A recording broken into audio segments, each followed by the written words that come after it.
अगर जल राशि यहाँ नहीं होती, आज जो संस्थाएं जल शुद्धि पर काम करती हैं वो कह रही हैं जल प्रदूषित कर दिया हमारी लाइफ स्टाइल ने।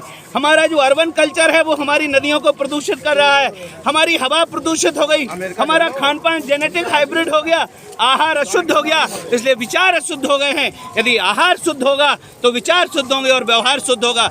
इसलिए आओ देशवासियों, सजग लोगों, पुण्यात्माओं, धर्मात्माओं, देश की युवाओं युवतियों, मिल करके अपनी पीढ़ियों के लिए अपन इस प्लेटफॉर्म को बचाने के लिए पुरुषार्थ करें, प्रकृति माँ की उपासना करें।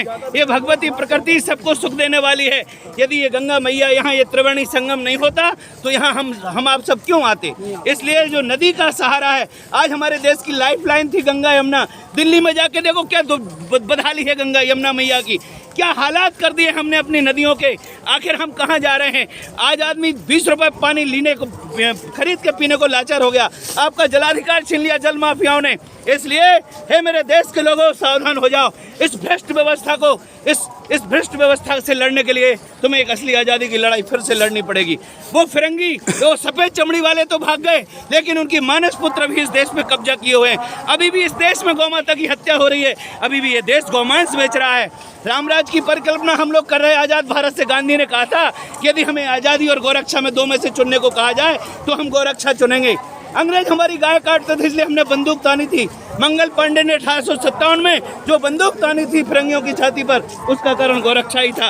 लेकिन आज हमारे बच्चे कुरकुरे खा के सब कुछ बर्बाद हो गया, स्वास्थ्य सबका चौपट हो गया, फिर भी ये देश कहाँ भटक रहा है। ये बहुत ही चिंतनीय विषय है। आज सब लोग इस बात के लिए संकल्पित होके जाओ गंगा में डुबकी लगा के कि हम हमारे बच्चों का पंचकोशीय विकास जो अवरुद्ध हो गया है, उनका अन्नमय कोष, उनका प्राणमय कोष, मनोमय कोष, विज्ञानमय कोष, आनंदमय कोष जो एकदम विकृत हो गया, उसको स्वस्थ करने के लिए चलो हम ब्रज संस्कृति की तरफ लौटें। अपनी खेत में हम गोबर का खाद डालें, घर में किसानों के यहाँ गाय रखें। सारी गौशालाएं जितनी है सरकारी स्तर पे गौशालाएं चल रही, सबका चारा दाना भ्रष्टाचार की भेंट हो रहा है। गाय भूखी मर रही, गायों को कुत्ते चीथ रहे हैं, कौवे खा रहे हैं। अगर इस